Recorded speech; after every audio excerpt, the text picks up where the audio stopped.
Alrighty guys, so we finally got the spring out, boom, and we got the shock out, boom.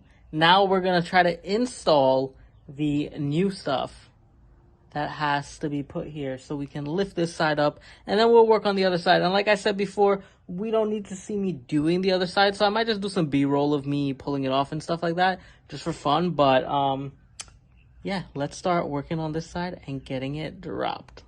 Well, it's already dropped. Getting it installed. Alrighty guys, so we got our new shock. Here it is. We are gonna install this 2 inches longer than the original one. Let's compare it. This is what's actually going to help us get that extra 2-inch ride height. This came off of a 89 to 92 Mustang, I believe, but it's brand new, so it's not used, so don't think that. But let us compare the size right now and see what it is. Now this one's all crushed and old and stuff, but yeah, you can definitely tell it's big. Let's see. There you go. Look at that difference in length. Way bigger. Way bigger. I like this. I like this a lot. Whoosh, whoosh, whoosh, whoosh, whoosh, whoosh.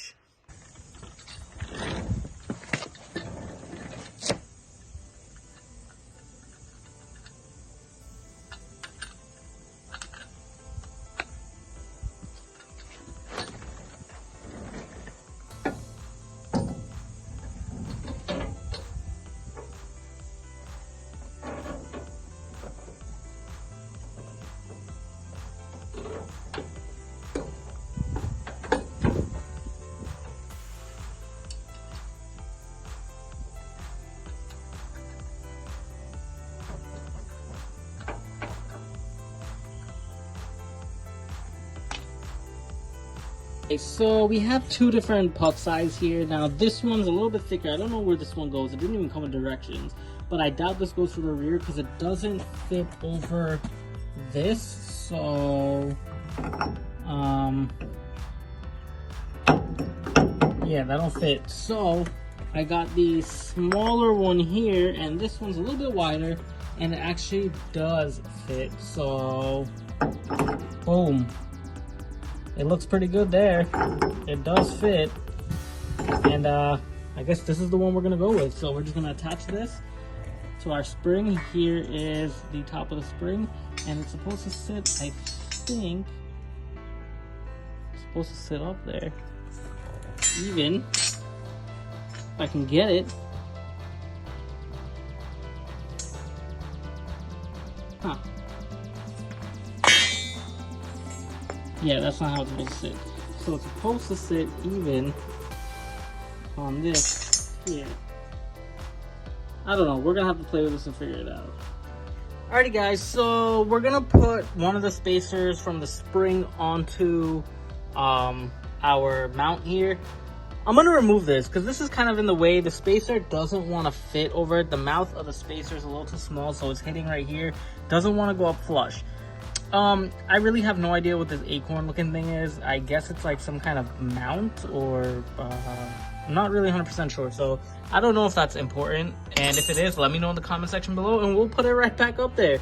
But in the meantime, we are gonna just skip that and put this in here like so. And then somehow get the spring to fit comfortable on here. So let's try that. I accidentally crushed my thumb trying to do this right here, pinched against the spring, and this, the worst pain you could possibly feel.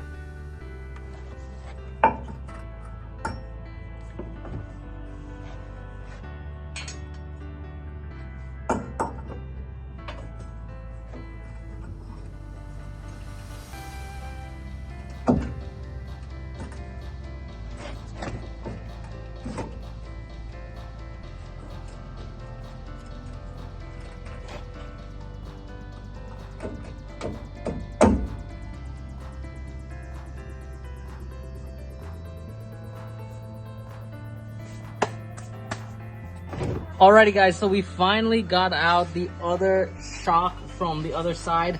That was a pain. The amount of cutting and grinding we had to do just to get it. Like, look at all the parts right there. That's in half. The other half of the shock is right over there. The front half is over there. It was insane. So I'm glad that we finally got it. Now I can put the new shock on, and that should conclude the entire rear. And then we're gonna move on to the front, but that might be in a different episode. So let's get the shock in, have this all tighten up, put the wheels back on, and drop it. Let's see how it looks.